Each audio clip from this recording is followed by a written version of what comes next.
Top stories tonight. As soldiers killed in Ukwama are laid to rest in Abuja, President Tinubu awards scholarships to their children. Julius Abure re-elected as Labour Party national chairman. President Tinubu sets up 2 teams to coordinate the country's economic governance framework. Kenya's government to bury unclaimed remains of Colt massacre victims. Thank you for staying with us. Let's begin by telling you that Nigeria's president has approved scholarship up to university level for all children of the 17 soldiers killed in Okwama community in Delta State. This was during the burial ceremony of the soldiers at the National Military Cemetery in Abuja, where the president commiserated with the families of the soldiers and the military, promising to ensure that those responsible are brought to book. Idong Joseph reports. The remains of the 17 soldiers who were killed on March the 14th while on a peacekeeping exercise in the Okwama community of Delta State, Nigeria's south-south region.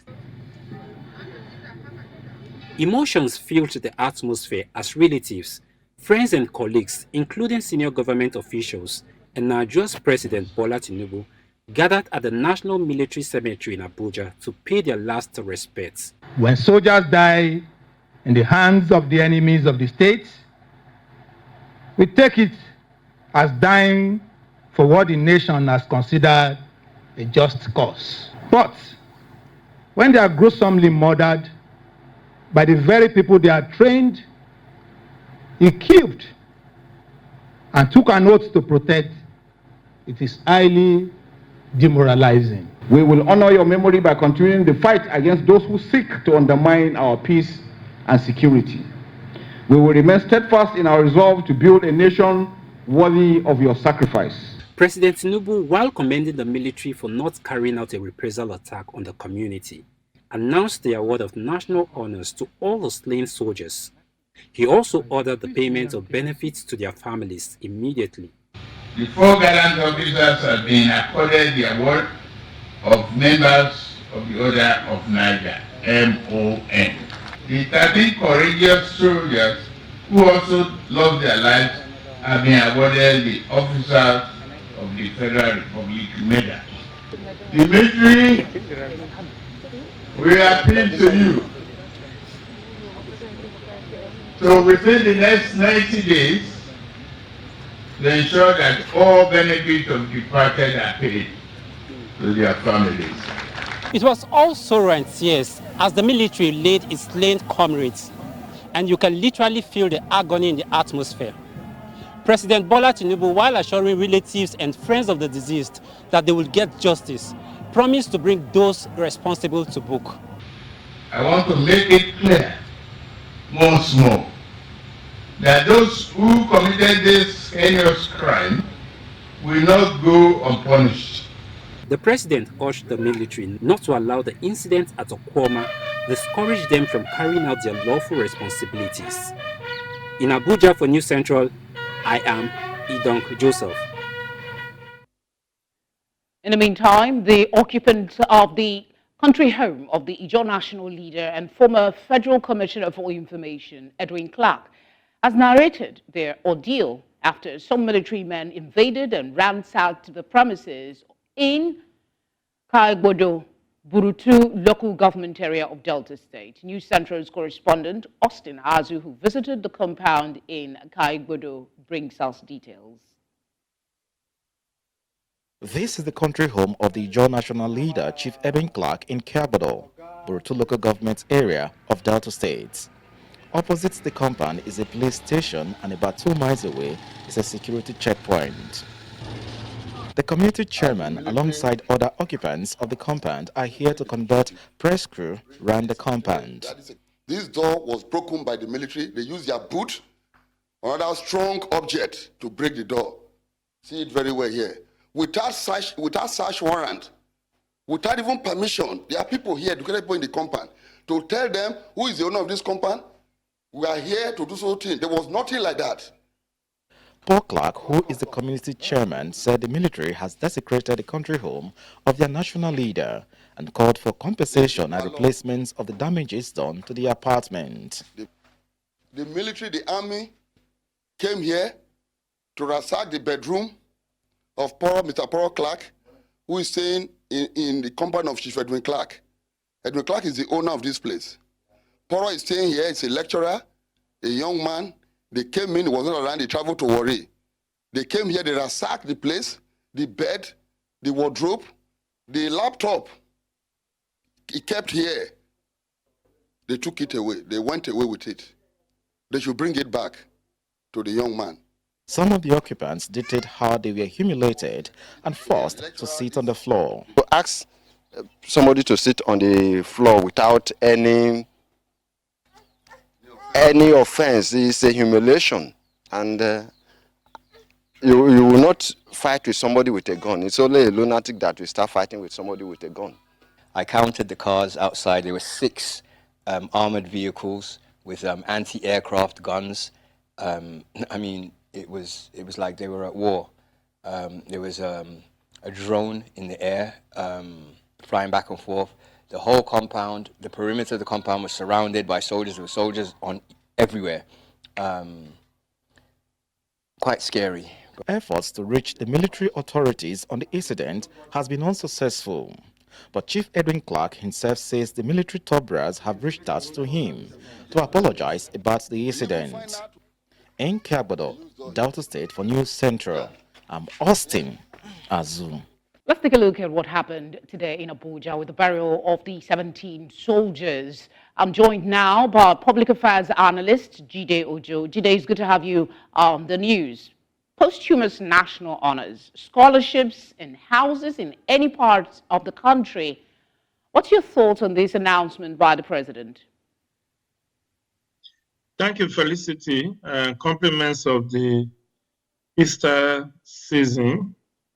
I think the president did the needful by recognizing and awarding, albeit posthumously, national honors to these gallant soldiers, and also offering the family scholarship to university level for their dependents, as well as promise to build them house and that their entitlements should be paid to their families within 90 days. That's what a country should do to appreciate its fallen heroes.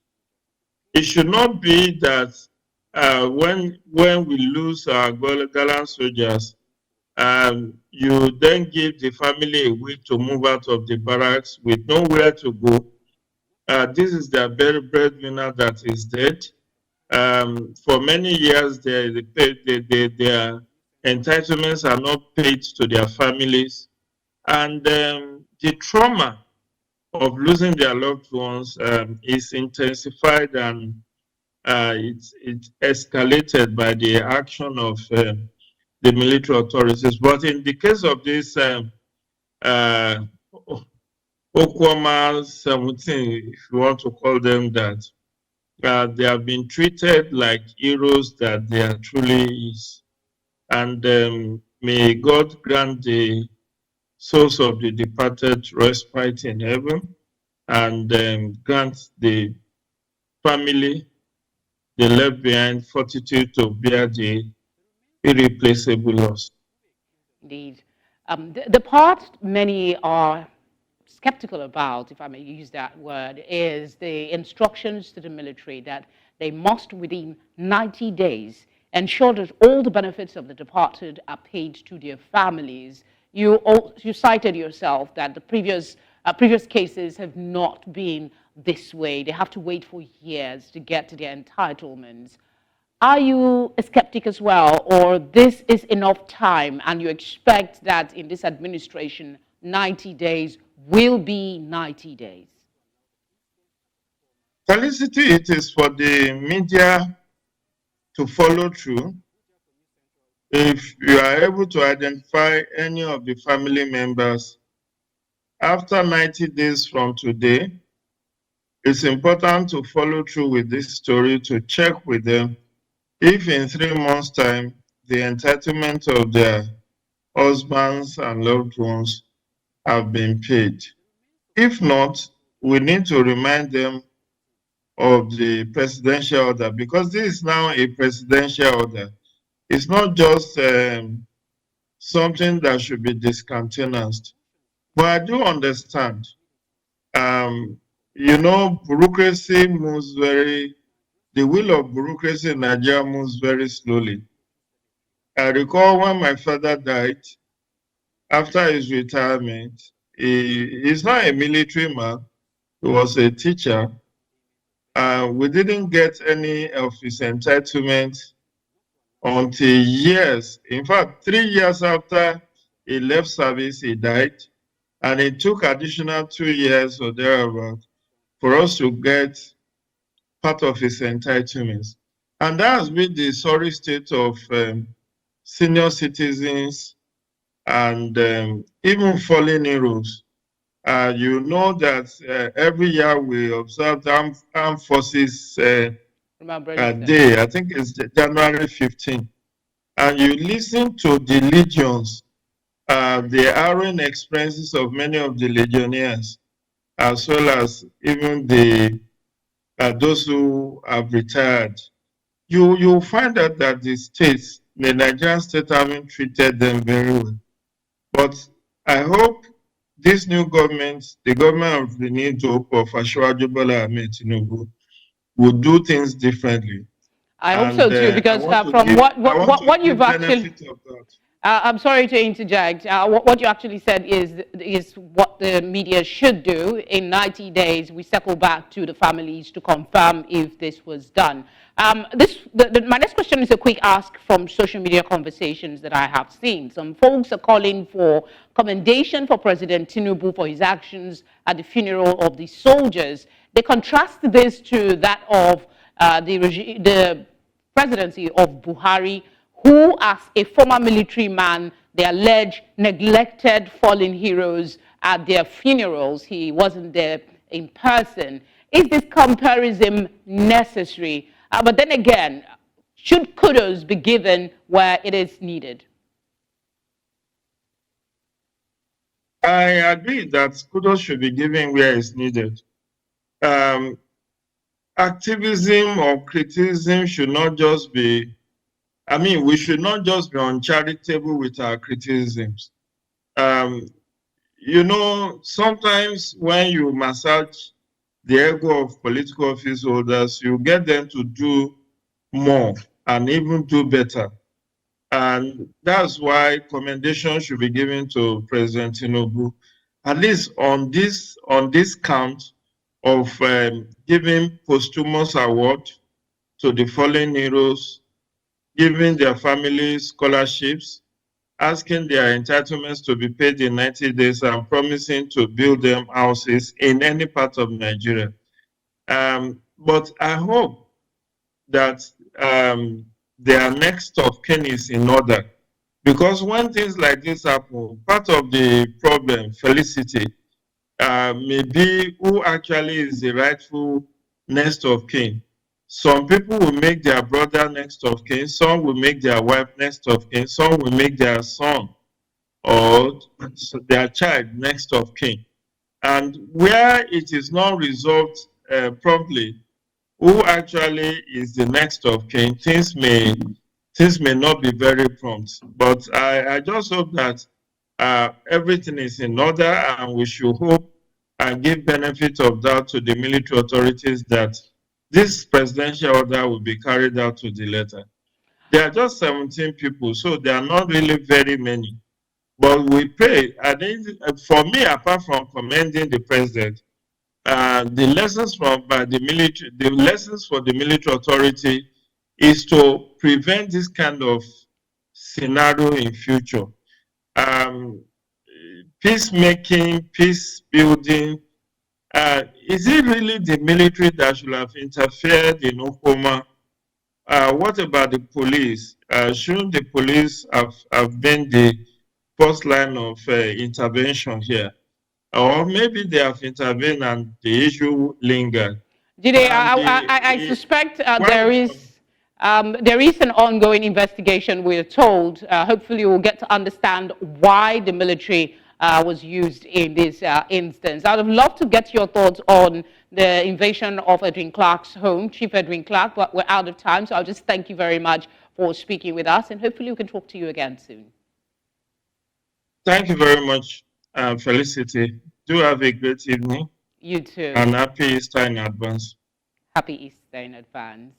A quick reminder here for life insurance, nest of kin and all of that, we should take it seriously, not just the military. Let's also tell you now that President Bola Tinubu has approved the establishment of the Presidential Economic Coordination Council, PECC, and the creation of the Economic Management Team Emergency Task Force. The establishment of the two bodies is a strategic move to bolster the nation's economic governance frameworks and ensure robust and coordinated economic planning and implementation. A statement by presidential spokesman Ajurin Gilali noted that the PECC comprises distinguished leaders and key government officials.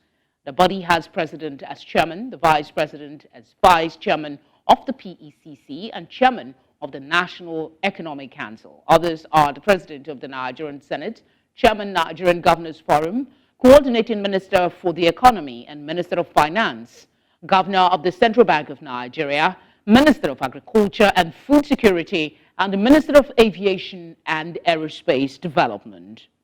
Coming up, Julius Abure, re-elected national chairman of Labour Party. We have all the details after the break. To stay with us.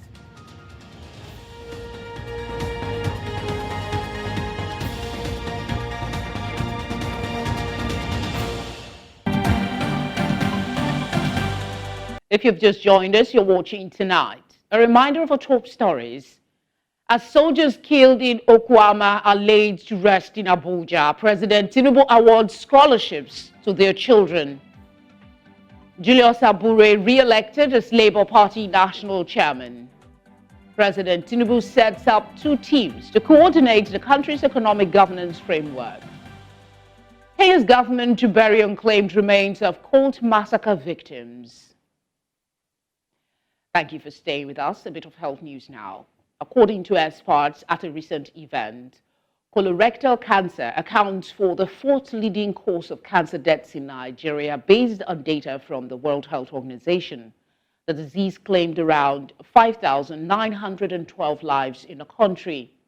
Colorectal cancer is also the fourth most prevalent cancer in Nigeria after breast, prostate, and cervical cancers, with 8,114 cases recorded in the WHO's 2022 Global Cancer Observatory.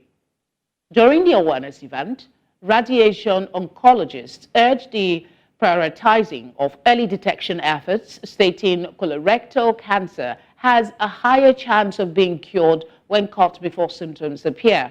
Health experts advised maintaining lifestyles that can reduce colorectal cancer risk, getting screened regularly, achieving a healthy weight, avoiding smoking, exercising regularly, limiting alcohol and processed meat intake, and increasing fiber, calcium, and vitamin D consumption. To discuss this, I'm joined by consultant gastrointestinal surgeon at Lagos State University Teaching Hospital, Dr. Oshodi Olabode. Doctor, good to have you on the news. Can you elaborate for us what this colorectal cancer is and how it affects Nigeria, particularly as a public health burden? Okay, thank you, and really. You see, the intestine of we human beings composed of two types, the small intestine and the large intestine. The large intestine is the one we call colon, and the most downward part of it is called the rectum. So tumors or cancers of these two parts of the large intestine is called colorectal cancer. And like it has been said, it's the fourth commonest cancer in the world, and Nigeria inclusive. So it's essentially a growth, that is that is beyond the normal growth of other cells in the intestine that we call cancer of colon. Any growth that is beyond the normal cells. And this cancer is particularly common. You know, the male ratio is about the same, just slightly commoner among the males, but you know, both gender are at risk of colon cancer. And the thing about it is sometimes it can be described as a quite forgiving cancer because if it is detected very early and appropriate treatment is instituted, there's a significant chance of cure and disease-free survival if we take urgent Action. treatment. What are the typical signs of this cancer, and when should individuals seek medical attention if they experience symptoms?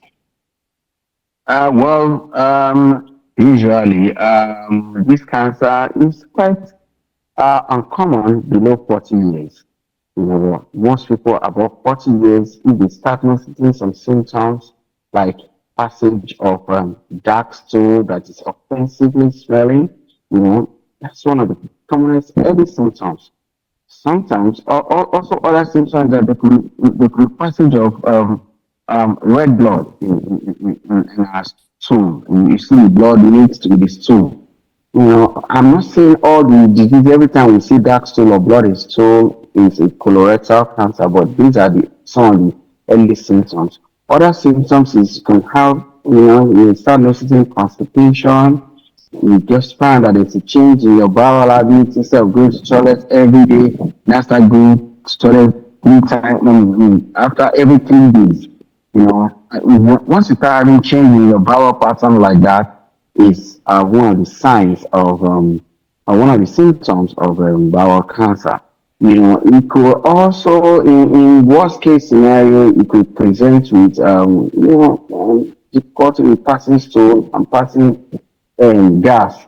Other symptoms could also be that you could have some unrewarding efforts at defecation. What I mean by that is that you go to the toilet to try to pass stool and it's not coming. You have to stand up, go back to your seat again, or go back to your bed again. Only after a couple of minutes to 3 hours later, you feel the urge together and then you go and then you don't quite feel comfortable emptying your bowel. These are some of the signs of. All right, I'm told we have. Colorectal cancer. I'm told we have less than a minute for this conversation. So quickly, talk to us about the preventive measures individuals can adopt to stop them from getting this cancer. Some of the preventive method is apart from living a healthy lifestyle, regular exercise, eating a lot of vegetables, making sure that you take a lot of fruits, then screening, routine screening is quite important, and seeing doctors regularly once you're more than 40 years, doing routine colonoscopy and stool testing helps in catching the disease early and preventing disease progression. So these are some of the things you can do. Dr. Olabode, thank you very much for speaking with us. We appreciate your time. Let's go to politics. Julius Abure has secured his re-election as national chairman of the Labour Party for a second term with unanimous support from delegates. Chairman of the National Convention and Deputy Governor of Abia State, Ikechukwu Emetu, announced the winner at the party's National Convention in Nnewi, Anambra State on Wednesday. Abure has been engaged in a conflict with the leadership of the Nigerian Labour Congress, headed by Joe Ajaero. In a bid to learn from the successful Borno model of peace building in Nigeria's northeast, a delegation from the Accra Initiative of Ghana visited the Borno State Deputy Governor in Maiduguri. The Borno model of peace building led to the surrender of over 160,000 insurgents. My colleague, Umaru Kirawa, completes the report. Maiduguri, the capital city of Nigeria's Borno State. Peace finally taking root, and the state is recovering from the shackles of the age-old insurgency. People now go about their day-to-day activities without fear of attack by insurgents. This is largely attributed to the Borno model, a persuasive peace-building initiative that encourages voluntary surrender by insurgents to embrace peace. The Accra Initiative delegation, comprising high-ranking officials from Ghana, are here in Borno State to study the Borno model. It is better for us to learn, and we hope that by the time we go back, we'll be able to inculcate these steps in the methods in which we are addressing insurgency. Good things like this need to be showcased and told for people to know that we have homegrown solutions to problems that hitherto people thought we couldn't do anything about. Kinetic operations win the war, but only non-kinetic operations can win the peace. And this is what Borno model has showcased, how to win the peace. To win the war, the military has done that. But to win the peace, you need the political will, you need the coordination, you need the cohesive management of resources and the exploration of innovative ideas, organic to contextual communities. It has to be locally sourced, locally owned, so that the community can feel a sense of ownership and belonging. And that is what the Borno model is.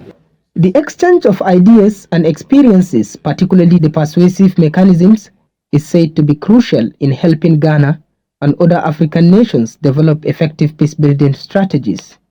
The Borno model of peace building has gained international recognition for its success in countering insurgency and maintaining peace in the region. I'm so happy because the whole world, have started recognizing the approaches that the Borno State government and the federal government have been doing towards the DDR program. Everybody has his own peculiar problems, but I believe if we harness what is obtainable from each other, I think we'll find a solution to the problems that we've been facing.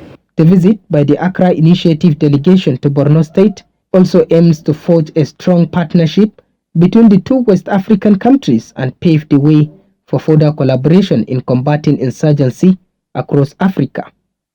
In Maiduguri for News Central, Umoru Kirawa. Still ahead, Kenya's government to bury unclaimed remains of cult massacre victims. Find out more after the break.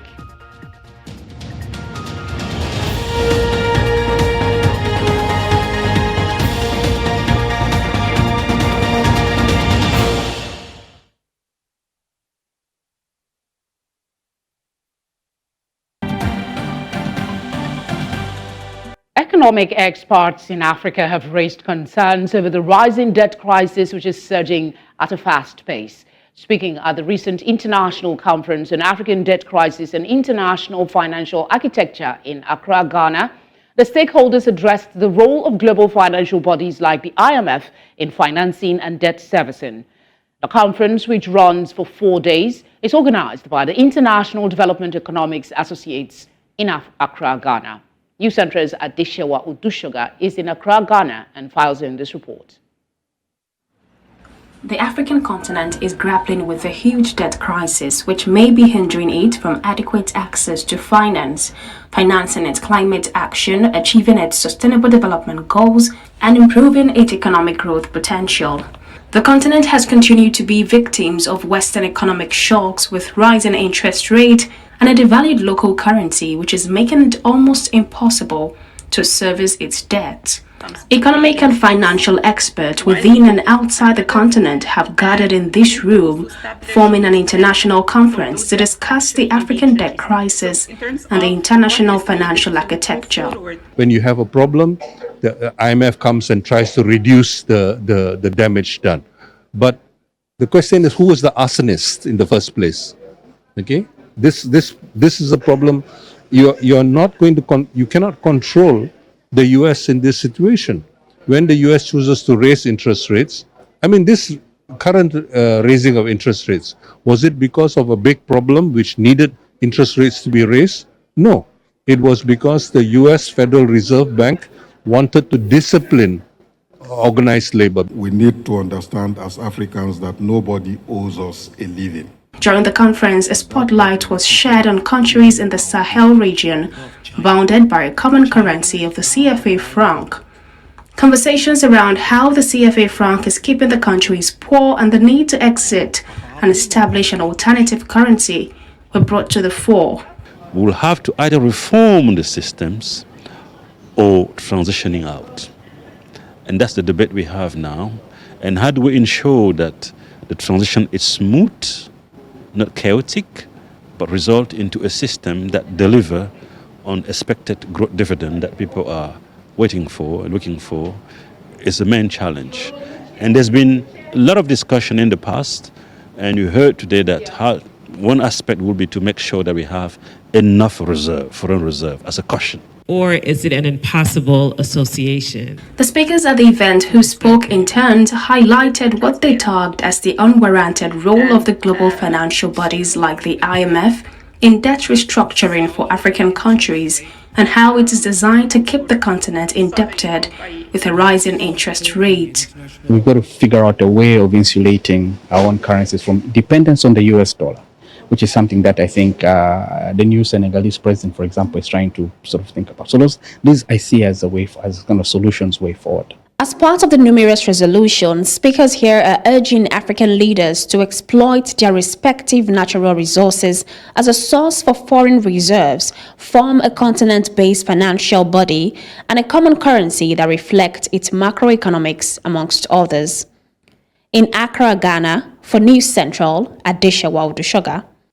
Kenya's Interior Minister, Kithure Kindiki, says the site where hundreds of bodies were discovered buried in shallow mass graves in April 2023 will now be a site of remembrance, as well as the final resting place for some of the victims of what has been dubbed the Shakahola Forest Massacre. The minister called it one of the worst tragedies on Kenyan soil. Self-proclaimed pastor Paul Mackenzie is alleged to have incited his followers to starve to death to meet Jesus. Let's now join our business desk for today's business news.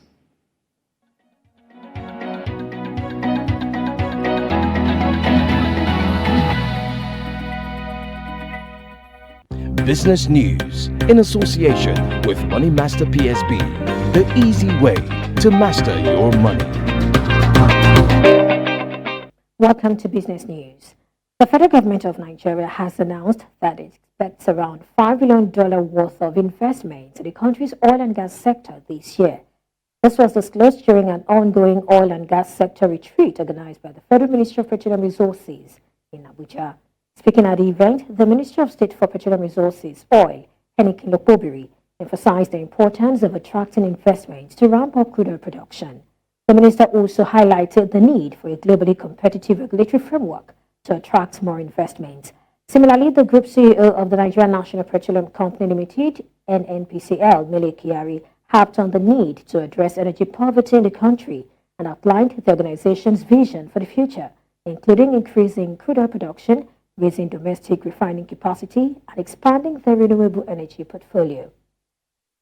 Ghana's Finance Minister, Mohamed Amin Adam, announced that the nation is expediting its remaining debt restructuring negotiations, aiming to restructure over $13 billion of international bonds. This is part of Ghana's recovery strategy. The government has initiated formal discussions with one bondholder group and received counter-proposals from two others. An agreement with independent power producers is anticipated to be signed in the coming weeks, which will help distribute the arrears over a period, providing financial relief. The IMF is slated to conduct a second review of Ghana's extended credit facility-backed program in April. And finally, Zimbabwe's annual inflation has reached a 7-month high, driven by the country's depreciating currency and rising prices. The latest data from the Zimbabwe National Statistics Agency shows that annual inflation increased to 55.3% in March, up from 47.6% in February. The main contributors to this surge were the cost of food and utilities, including housing. In response to the price instability, Finance Minister Mthuli Ncube has acknowledged the currency instability and pledged that the government will take action. The Zimbabwean dollar has depreciated by 72% against the US dollar this year, making it the second worst performing currency globally. The government is exploring options to revamp the local currency, potentially by linking the exchange rate to gold to bring about stability in the future. These are the business stories we're tracking at this hour. Thank you for watching. I am Perpetua Fasami Peter. Bye for now.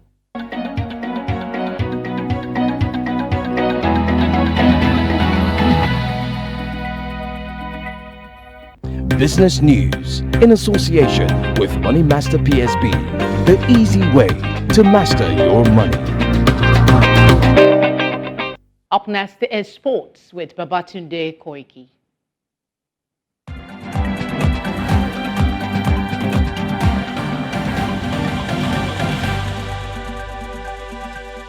Sports Update, brought to you by Corn Oil. Corn Oil, we go the extra mile. Hello and welcome to Sports. We start with some basketball now, and FIBA has released the official fixtures for the women's basketball event for the Paris 2024 Olympic Games. Nigeria's D Tigress reached the Olympics despite winning just one game in the qualifying tournament in Antwerp, Belgium. The Nigerian side was handed a tough draw in Group B alongside Canada, Australia and hosts France.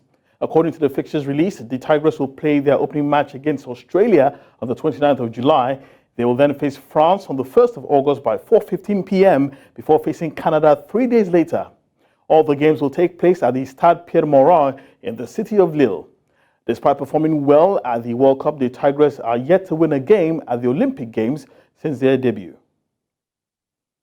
And to Nigerian football now, Nigeria's under-17 national team will form part of the 7 countries set to feature at the WAFU B Youth event in May. Other participants include Ghana, Cote d'Ivoire, Burkina Faso, Togo, Benin and Niger Republic. The Golden Eaglets of Nigeria make a return as defending champions. Accra, the capital of Ghana, has been voted by WAFU Zone B panel as host city for the 2024 edition. The regional tournament will also serve as qualifiers for the Total Energies Under-17 Africa Cup of Nations.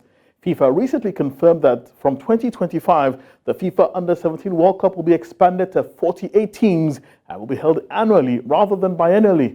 It was also confirmed that the next 5 editions of the competition, starting in 2025, will take place in Qatar. Nigeria are 5 times winners of the FIFA Under-17 World Cup. To international football now, and Real Madrid and Germany midfielder Toni Kroos is nearing a contract extension to continue his career for Carlo Ancelotti's side. After seeming to be nearing the end of his career just 12 months ago, it appears that Kroos has opted to extend it. Reports suggest the Madrid midfielder is close to signing a new contract with Los Blancos that will keep him in the Spanish capital until 2025. Kroos has worked his way back into Madrid's first 11 this season, making 20 starts for Carlo Ancelotti's side in La Liga. It serves as a contrast to last season when Ancelotti admitted that the midfielder should prepare for a moment of transition in the Spanish capital. He has also come out of international retirement and is set to feature for Germany as they host the Euros this summer. And finally, former Spanish FA President Luis Rubiales finds himself in hot water as Spanish prosecutors seek a 2.5-year prison term for an alleged unwanted kiss on Jenny Hermoso. The incident took place after Spain's Women's World Cup final victory over England, leading to a cascade of legal troubles for Rubiales. Aside from the kiss scandal, Luis Rubiales faces a slew of other legal challenges, including a warrant for his arrest connected to corruption allegations concerning a deal with Saudi Arabia. On top of potential prison time, Rubiales has been ordered to compensate Hermoso with a total of 100,000 euros for the accusations of both sexual assault and coercion. The stringent legal measures also mandate a 4-year no-contact order and a 200-meter radius restriction around Hermoso for Rubiales. And that's all we have on sports. And up next is entertainment with Jadel Simon.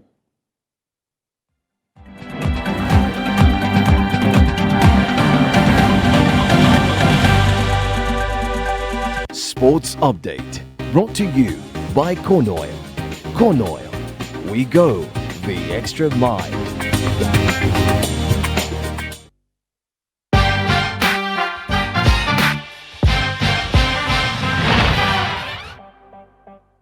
Entertainment news in association with Glow Unlimited.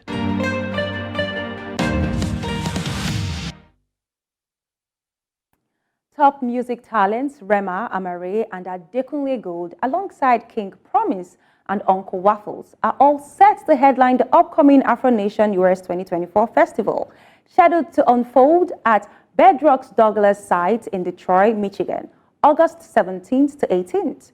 This edition promises an electrifying fusion of genres, including Afrobeats, hip-hop, R&B, dancehall, amapiano, Afro house, and more across 2 dynamic stages. This year's Afro Nation Detroit aims to be an electrifying celebration of music, culture, uniting diverse talents on one platform. Attendees can anticipate an immersive festival experience boasting not only two vibrant stages, but also the exclusive Golden Circle area and the renowned Sky Terrace hospitality. That's all on entertainment tonight. I'll be back after this short break with what's trending.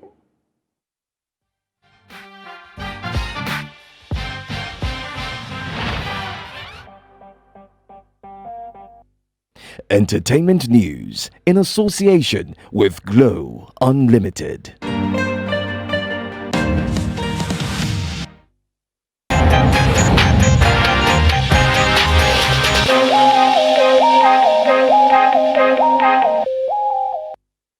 Moving away from entertainment news, former President Olusegun Obasanjo trended earlier today on social media.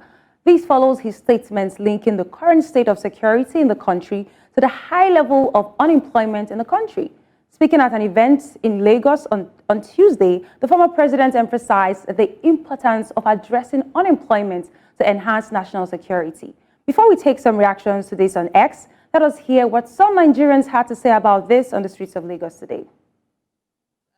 It's a devil's workshop, so if they have nothing to do, obviously everyone has to eat.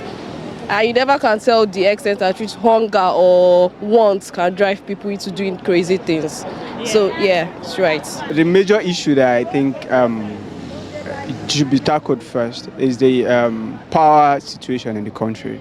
Because even we that we do have jobs, the main issue we face at work is the fact that we have to buy diesel every time. And that kind of like reduces energy you get. As someone that runs a business, just create more jobs. You know, there was this thing they said recently about Nigerians being lazy youth. Like, that's not necessarily the case. We just need the opportunity. We need more jobs. Because if you think about it, people that are outside the country right now, they are killing it. You know, so if they had the opportunity that those people have right now, it would be better. Let us now move to X for some more reactions to this story. Olutayor is saying you cannot instantly address huge unemployment under a stampeded and chaotic system like ours. It has to be gradual. And the only way, given our endowments as a people, is to draw a plan to right-size our population over a period, wipe out corruption, and develop STEM education. And then we have idealists saying, if you want to tackle banditry, go after their sponsors. Once you jail their sponsors, bandits will flee and never come back. It is like cutting them off from their source. They know their source provides them protection. So if their protection is in prison, the only option is to flee. We have another tweet from Shile saying, absolutely, give a hungry man food and he will do whatever you ask him to do. We no longer hear of government mass recruitment. No favorable environment for SMEs to thrive, and you want to stop insecurity, just a play. Our last tweet is from Christopher. He says, I keep saying it, the 85% of unemployed is the reason Nigeria will never work. Nobody is useless. It is either government employs them or someone else does. And if you're not working for government, you definitely are working against the government. That's all for tonight on What's Trending, but you can join the conversation and share your thoughts across our social media platforms at News Central TV. I am Jadel Simon.